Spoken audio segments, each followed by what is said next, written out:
জানো তো, লোকের নেগেটিভ কথায় আমি আর কান দেই না। যখন প্রথম সোশ্যাল মিডিয়াতে কাজ করা স্টার্ট করেছিলাম তখন অনেকে অনেক কথা বলেছে।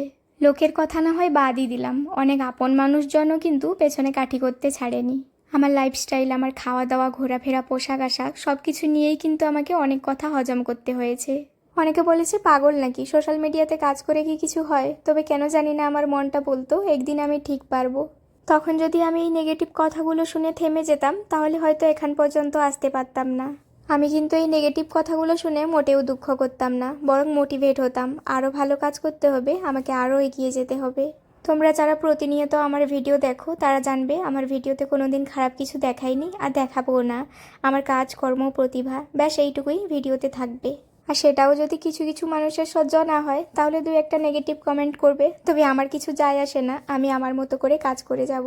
তবে তোমরা যারা যারা আমাকে এত ভালোবাসা দিয়েছো, এত সুন্দর করে কমেন্ট করো, তোমাদের এই কমেন্টগুলো পড়ে আমি দুই একটা নেগেটিভ কমেন্টের কথা ভুলে যাই। শত চেষ্টা করি মনটাকে ভালো রাখার, তোমাদের সাথে আরও সুন্দর সুন্দর ভিডিও শেয়ার করার। তবে এত কম সময়ে আমি অনেক মানুষজনের ভালোবাসা পেয়েছি, আর তাতেই আমি খুশি হয়ে যাই। দু চারজন খারাপ মানুষের কথা আর ভাবি না, কারণ যার যেমন মানসিকতা সেটাকে তুমি চেঞ্জ করতে পারবে না। আর আমার মনে হয় যুগের সাথে তাল মিলিয়ে চলা উচিত, নাহলে কিন্তু আমরা পিছিয়ে যাব।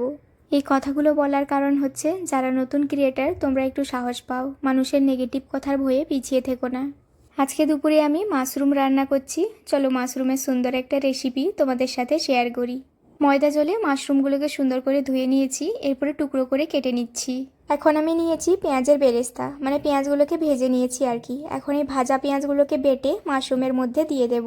আর দিলাম আদা, রসুন আর কাঁচা লঙ্কা বাটা। এরপরে একটু দই দিয়েছি। এরপরে স্বাদ মতো লবণ, হলুদ গুঁড়ো, জিরের গুঁড়ো, ধনে গুঁড়ো, লঙ্কা গুঁড়ো আর একটু গরম মশলা দিয়েছি। শেষে একটু ধনেপাতা কুচি দিয়ে সব মশলার সাথে মাশরুমগুলোকে সুন্দর করে মাখিয়ে নেব।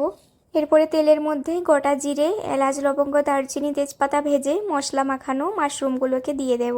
সব কিছু দেওয়া হয়ে গেছে, এখানে কিন্তু আর কোনো কিছু লাগবে না। এখন ভালো করে ভেজে নিতে হবে। এরপরে ঢাকনা দিয়ে মাশরুমগুলোকে সেদ্ধ করে নিতে হবে। জলেরও দরকার পড়বে না, কারণ মাশরুম এমনিতেই জল ছাড়ে। 15 থেকে 20 মিনিট ঢাকনা দিয়ে সেদ্ধ করে নিলেই মাশরুমের এই টেস্টি টেস্টি রেসিপিটা তৈরি হয়ে যাবে। আর এটা ভাতের সাথে, রুটির সাথে বা পরোটার সাথে খাওয়া একেবারে জমে যাবে। মাশরুম খেতে ভালোবাসলে একবার এই রেসিপিটা বাড়িতে ট্রাই করে দেখো, একেবারে আঙুল চেটে পুটে খাবে। আমি তো যে কোনো ধরনের মাশরুম খেতে খুব ভালোবাসি। তো চলো আজকের ভিডিওটা এই পর্যন্তই, কেমন লাগলো জানাবে। টাটা।